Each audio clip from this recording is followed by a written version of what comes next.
Hi guys, it's Kristen here, sports dietitian, certified personal trainer, and owner of Elite Nutrition and Performance.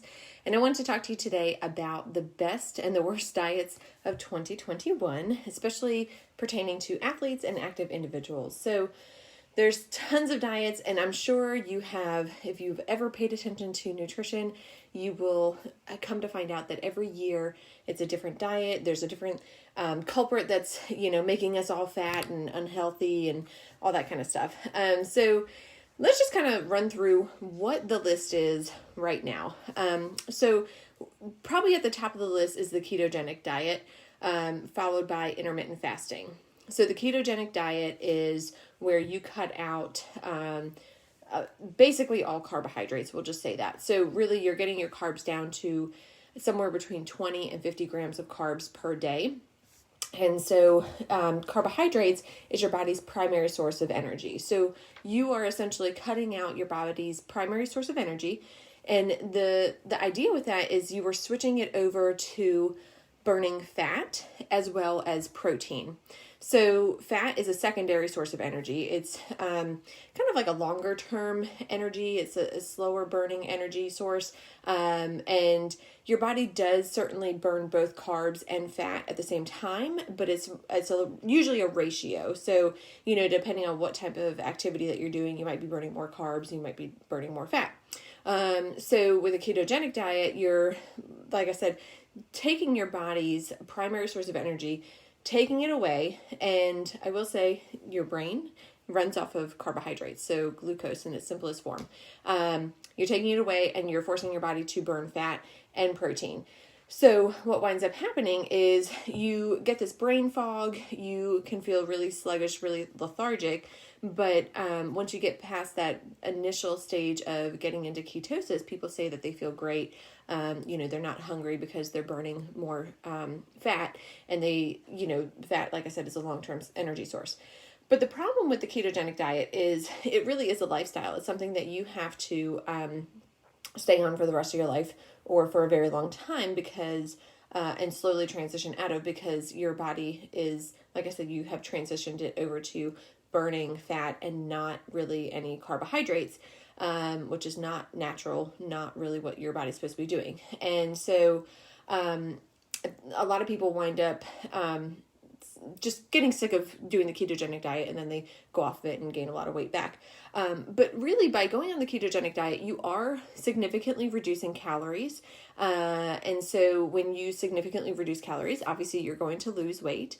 But the problem is that, one, it's usually not sustainable. But two, the research shows that carbs are still king in terms of athletic performance. So if you are not an active person and you want to do the ketogenic diet and you want to stay on that for the rest of your life, completely fine. There are some medical contraindications to doing the ketogenic diet, but for the most part, it is fine. But in terms of performance, it's not really your best option. I'm sure you could find people that would argue with me on that, but looking at the research and looking at the numbers, it's really not your best option. And so I would say the worst of the worst is when people combine intermittent fasting with the ketogenic diet, because the problem with that is now they're getting into really deep water. They're really, like I said, with the ketogenic diet, you're already cutting back your calories. Now with intermittent fasting, you're cutting out a lot of calories, like hundreds of calories, maybe even thousands of calories over the course of a week when you are, fasting for an entire day, or, however long you're doing it for, 24 hours, 36 hours. And so a lot of people wind up then on average eating sub 800 calories a day. I know this because I've had a lot of people come to me and they wind up losing weight in the beginning, and then, their activity level is so high that their bodies cannot maintain living off of 800 calories a day. So they start plateauing, feeling really lethargic, terrible, that type of thing. And they can't lose any more weight. And so really the answer is what? Then to cut below 800 calories a day. I mean, that's absurd. You're going to be having a lot of nutritional deficiencies, and your body's just going to start breaking down on you. So combining the two, I would say, is the worst of the worst when it comes to the diets of 2021, combining intermittent fasting and the ketogenic diet. For athletes, let's just say, but really in general. So I would say those two are probably the worst. Ketogenic diet is not much better, but it is, for somebody that's sedentary, that's fine.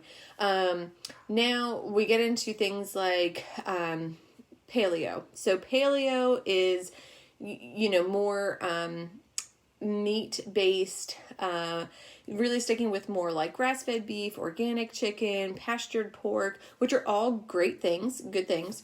A lot of fruits and vegetables and nuts and seeds, also really good things.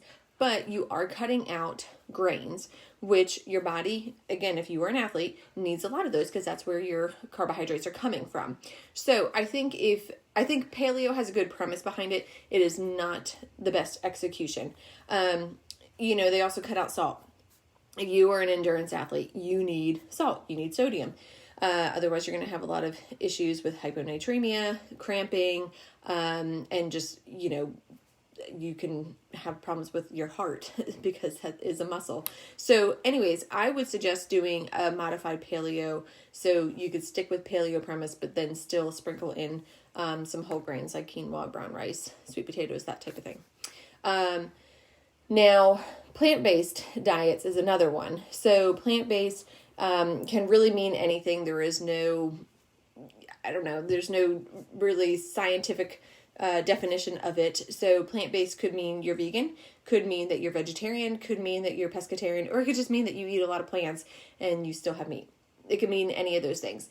So plant-based, there's a documentary called The Game Changers, if you've ever watched it, and that is on Netflix, and that's aimed at athletes, really trying to sway them to go plant-based.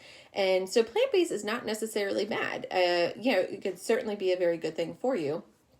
However, it does take a lot of homework to make sure that you're getting in all of the protein that you need. I would not use it necessarily as a weight loss diet. I would go plant-based if that's something that you feel ethically is good for you, or you just feel better eating that way. I will say a lot of people that have switched from eating a lot of junk to then eating plant-based are going to feel better, but that's because you're just cleaning up your diet. So in the documentary, they are saying, the protein doesn't provide you with energy, and they make it sound like, meat is basically not providing you with energy, and it's not. Meat or protein is not meant to be a energy source. It is really just to build your muscles up, maintain life. Our bodies are constantly being broken down and help to kind of put all that back into our system that we have been taking out. So plant-based can be totally fine, as long as you are getting in all of the nutrients that you need and you've really done your homework. And if this is something that you need help with, contact a sports dietitian. Certainly, I can help people with that as well. And then there's different diets like the Mediterranean diet. Mediterranean diet is more based off of like fish and olive oils, whole grains, lots of fruits and vegetables. And really, it's a balanced diet. So if you wanted to pick a true diet, the Mediterranean diet is hands down the best because it is anti-inflammatory. It's focusing on balancing your foods that you're eating. So you're getting foods from every category, but they're healthy foods. And what I would really suggest doing is combining that with more mindful eating and intuitive eating. And if you've watched any of my videos, you know that I'm a big supporter of intuitive eating. So intuitive eating is where you're listening to your body, fueling it, giving it what it needs, eating when you're hungry, stopping when you're full, that kind of a thing. So what I would suggest doing is combining these two, Mediterranean diet and intuitive eating, into one eating plan so that you are eating healthy foods, but at the same time, you're eating what you need, nothing more, nothing less, and you're giving your body what it needs. So if you need help on any of this, I am happy to help you. I have a new program called the Sustainable Sports Nutrition Academy, which is geared towards people that want to gain muscle, get energy, or have better energy, perform better in their sport, and maybe even lose a little bit of body fat. I'm happy to invite you into that program. It is up and running. You can go to sustainablesportsnutrition.com to learn more about that. Thanks for watching, guys, and if you have any questions or comments, feel free to drop that below in the comment section. Bye.